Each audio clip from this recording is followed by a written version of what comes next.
Hi everybody, I am Selma and I am here with some tips to keep your hair safe from you while we all stay inside and safe. If you are getting an itch to cut, color, trim your bangs, do any of those things, I understand. We're going to try to do it as safely as we can. If you're feeling a little dull and lackluster, I want you to start by doing a deep conditioning treatment before you start snipping at your ends. My favorite deep conditioning treatments are the Olaplex number 3. This is a bond builder, so you put it in before you shampoo, leave it in 10-20 minutes, whatever you want, then shampoo and condition like normal. This is the Pureology Superfood, the Hydrate, which I love. You shampoo like normal, squeeze out the excess water, put this in your hair, go watch an episode of Tiger King, go back, rinse it out.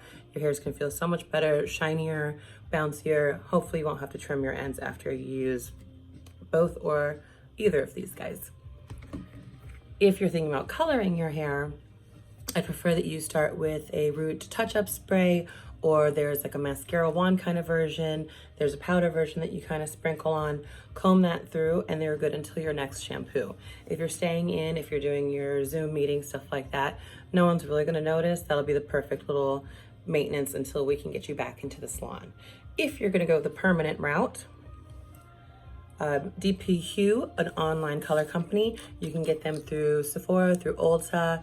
They have a bunch of different colors to choose from. Do choose a little bit lighter than you think you are, because we tend to think that we're darker than we actually are. So go lighter. If you also go too dark, then it's much, much harder for us to fix in the long term. Do a little bit lighter, you'll get your grays covered, no one will notice, it'll be fine. Also, when you're gonna color your own hair, try to just do your part and your hairline, just whatever people can see. Who cares about the kitchen? No one sees it. If you're going to do a little trim on yourself, get yourself a comb, clip, and your shears. And you're gonna start by sectioning out whatever you're gonna trim. Let's just say you're doing your bangs. I'm growing mine out, so I'm not actually gonna do the cut, but I can still show you what to do. Find where you want your bangs to be. Make sure that you got them all. Usually when you're trying to separate them, you can kind of grab the bits and give it a little shake, and all of your bangs are gonna fall down. So find where you want your bangs to be. Take about half of that and then clip the rest back and out of your way. You're gonna find what length you want them to be. You shouldn't have to trim off too much because it hasn't been that long since we've seen you.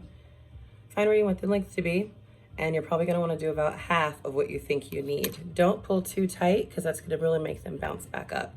If you're doing this on wet hair, you probably wanna do even less than you think you need. Dry hair is a little bit safer because you're not gonna get that much more bounce back. Find what you need, and you're gonna cut up and into all the way across until that is gone. Don't cut across this way, because that's gonna make it a little too blunt and too heavy of a line. It's gonna be a little too sharp.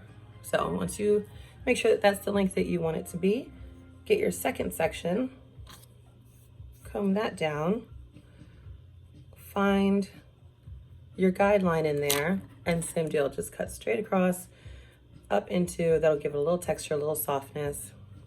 And then just make sure that everything's laying how you want it to lay. Well, I hope that helped.